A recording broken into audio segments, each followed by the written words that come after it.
All right, let's talk about Japan's most legendary swordsman, Miyamoto Musashi. We're about to dive into the story of a man whose real life was so packed with action, strategy, and just unbelievable moments, it honestly makes most fiction look kind of boring. So let's just jump right into the deep end with the question that really sets the stage for his whole life. How on earth does a 12-year-old kid not only fight a grown samurai, but actually win a duel to the death? This is where the myth begins. To really understand the master swordsman he became, we have to go all the way back to the beginning, back to a boy named Binosuke, who was born in 1584 into a pretty chaotic and violent world. I mean, his childhood was anything but peaceful. Seriously. His mother died when he was born, and his stepfather, who happened to be a skilled swordsman, was incredibly abusive. It got so bad that he was kicked out of his own house at just 6 years old. He was eventually taken in by his uncle, a Buddhist monk, who, really hoped to steer him toward a more peaceful life. And you can really see his life in these 4 distinct phases. It wasn't just one long journey. It was a series of complete transformations. He started as this violent boy duelist, grew into a wandering ronin, became the unbeatable master, and then he became something nobody could have ever predicted. So, picture this. At just 12 years old, an age where most of us are, learning math, Musashi spots a poster. It's an open challenge for a duel from a seasoned samurai named Arima Kihei. And what does Musashi do? He accepts, just like that. And just look at this matchup. It's almost comical. On one side, you have a trained, adult samurai warrior with a real sharpened steel blade. And on the other, a 12-year-old kid who literally just picked up a long stick. On paper, this should have been over before it started.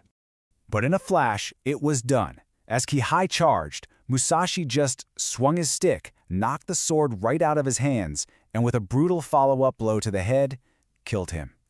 Right there, in that one moment, his path in life was sealed. His uncle's hope for a peaceful existence for him, that was over. But believe it or not, that was just the warm-up.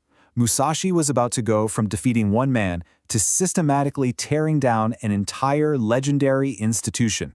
So, fast forward to when he's 20. Musashi arrives in Kyoto, and he has a very specific target in mind, the Yoshioka School. Now, this wasn't just any school. It was the most famous sword-fighting academy in all of Japan.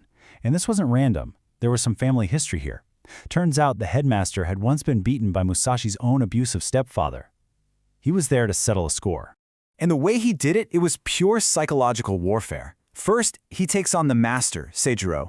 He shows up hours late on purpose, making the guy so furious that he's completely off his game. Musashi wins easily. Next, the brother, Denshirotro, challenges him for revenge. Musashi accepts and kills him with a single, devastating strike. And finally, when facing their last hope, a 12-year-old heir, Musashi senses an ambush, so he arrives early, finds the boy, and kills him before the trap can even be sprung. And just like that, it was over. The Yoshioka family was either dead or in total disgrace. Musashi had done the unthinkable. He had single-handedly destroyed a dynasty, and his reputation as this ruthless, unstoppable force started to echo across the entire country. When you make that much noise, people start to notice. And eventually, all that fame attracted the attention of the one man that pretty much everyone agreed was the greatest swordsman alive.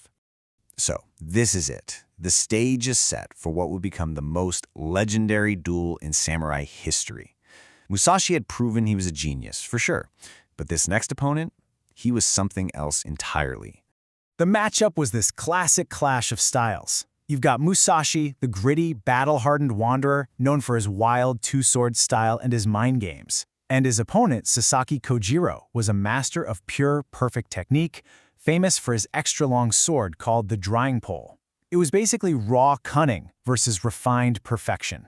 Musashi knew he probably couldn't win this on sword skill alone, so he decided to win the fight before it even started. He pulls his old trick, arriving hours late to get Kojiro fuming. On the boat ride over, he literally carves a new sword out of a spare oar, making sure it's just a little bit longer than Kojiro's famous blade. He times his arrival perfectly so the setting sun is right at his back, blinding his opponent. And for the final touch, he taunts Kojiro for throwing his scabbard away, saying something like, "If you have no need for your scabbard, you have already lost." And it all worked. Every single move. Kojiro was blinded by the sun, absolutely consumed by rage, and totally off balance. Musashi saw his opening and struck him down with that heavy wooden ore sword. And with that single blow, the greatest swordsman in Japan was dead. Miyamoto Musashi was now, without a doubt, the master. So what do you do after that? What do you do when you've proven to the entire world that you are the best fighter on the planet? Well, for Musashi, the answer was something no one saw coming. 61. Let that number sink in. That was his final tally. 61 one-on-one duels and not a single loss. A perfect, undefeated record. But as it turns out, the most important work of his life hadn't even started yet. And here's where the story takes a turn that you would never, ever expect. At 48 years old, after a lifetime defined by the sword, this warrior discovered his true calling, with a brush and a pen. In his final years, he just stepped away from it all. He went to live as a hermit in a cave. And it was in that cave that he wrote his masterpiece, The Book of Five Rings. He was basically distilling everything he learned from a life of combat into a philosophy. And this quote says it all. Once you truly master one thing, you understand the path to mastering anything. And that right there is why we still talk about him today. He somehow managed to turn a life of unbelievable violence into this timeless guide on how to approach any challenge you face, whether it's on a battlefield, in a boardroom, or just in your own life with a mindset of strategy and mastery. So Musashi's incredible story leaves us with this one kind of wild final thought. Here's a man who walked a path paved with death and destruction, and yet somehow he arrived at a place of deep wisdom. And it just makes you wonder, can the path of a killer also somehow be a path to enlightenment?